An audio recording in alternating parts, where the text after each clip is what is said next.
Hello, everyone, and welcome back to Speak and Feel English. This is the space where we slow down, breathe a little, and talk honestly in simple, real English. I'm Mia. And I'm Ethan. Today's episode is about something we all experience, but don't always talk about openly: our feelings.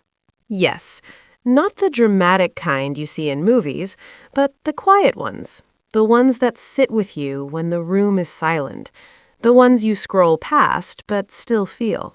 I think feelings are interesting because everyone has them, but everyone handles them differently.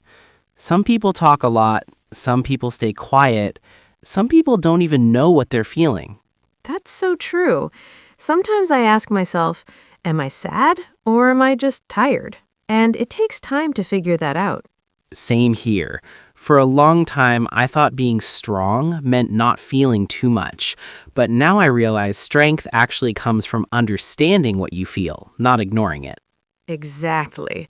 I used to think feelings were a distraction, like if I focused on them, I'd lose control. But avoiding them only made things heavier.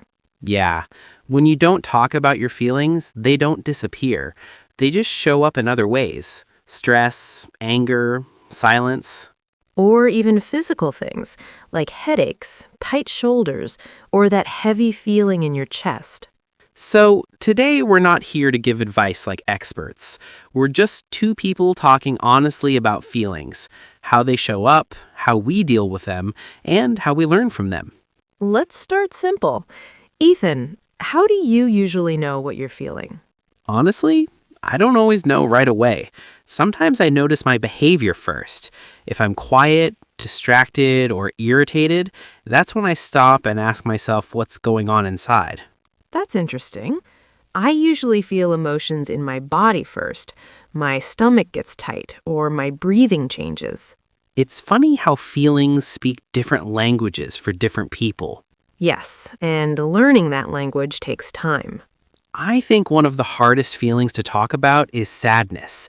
Not the obvious kind, but the quiet sadness that doesn't have a clear reason. I agree. That kind of sadness makes you feel confused.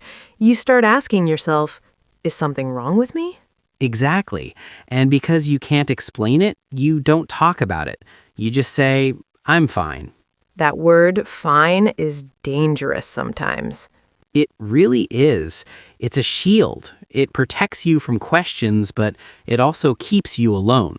I used to say I'm fine all the time, even when I wasn't, especially when I wasn't. Same. I thought if I talked about my feelings, I would sound weak or dramatic. But talking doesn't make feelings bigger, it makes them clearer. Yes, when you name a feeling, it loses some of its power over you. I also think people confuse sadness with failure, like feeling sad means you did something wrong. That's such a good point. But sadness is just information. It's telling you something matters. And ignoring that message doesn't make life easier, it just delays the understanding. I've learned that allowing myself to feel sad actually helps me move forward faster. Because you stop fighting yourself. Exactly. You stop wasting energy pretending. Let's talk about vulnerability. That word makes people uncomfortable.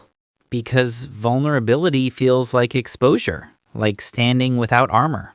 But vulnerability is where connection lives. Without it, relationships stay shallow. I agree. When someone shares honestly, it creates space for real trust. Still, being vulnerable requires the right environment. Not everyone earns access to your feelings. That's an important boundary. Sharing feelings doesn't mean oversharing with everyone. Exactly. It's about choosing safe spaces and safe people. And sometimes that safe person has to be yourself first. That's powerful. If you can't be honest with yourself, it's hard to be honest with others. Self-awareness is the foundation. You can't express what you haven't acknowledged. I often ask myself, what am I really feeling right now? Not what I should feel. That question changes everything. It removes judgment. And it creates compassion for yourself and others. Another thing people struggle with is expressing feelings calmly. Yes, emotions can come out as anger when the real feeling is hurt. Anger feels safer than vulnerability. But it often pushes people away instead of bringing them closer. That's why emotional regulation matters. Feeling deeply doesn't mean reacting impulsively. Taking a pause helps. Feelings want expression, not explosion. Well said. Expression can be gentle and honest. And listening is just as important as speaking. Listening without fixing. Yes, sometimes people just want to be understood. Let's talk about sadness. It's one of the most misunderstood emotions. People rush to remove it like it's a problem. But sadness is a signal. It tells us something matters. Ignoring it doesn't make it disappear. It just turns into numbness. And numbness is often harder to deal with. Feeling is better than feeling nothing. What about happiness? Even that can feel complicated. Yes, people feel guilty for being happy sometimes. Or afraid it won't last. That fear can steal the moment. Learning to stay present helps. Feelings come and go. That's their nature. I think emotional honesty builds emotional maturity. It teaches responsibility for our inner world. Instead of blaming others. Exactly. I feel is more powerful than you made me feel. Silence around feelings creates distance. While conversation creates closeness, Even difficult conversations. especially those. I've noticed that when I express my feelings clearly, I feel lighter. Because you're not carrying them alone anymore. Shared feelings feel less heavy. And more human. If there's one thing I've learned, it's that feelings aren't enemies. They're messengers. And when we listen, they guide us. Talking about feelings isn't about weakness It's about honesty and connection. and growth. That's what makes us human. Before we end today's conversation, I just want to say this. If you're listening right now and holding feelings you've never spoken out loud, you're not alone. Talking about your feelings doesn't mean you have all the answers. It simply means you're willing to be honest with yourself.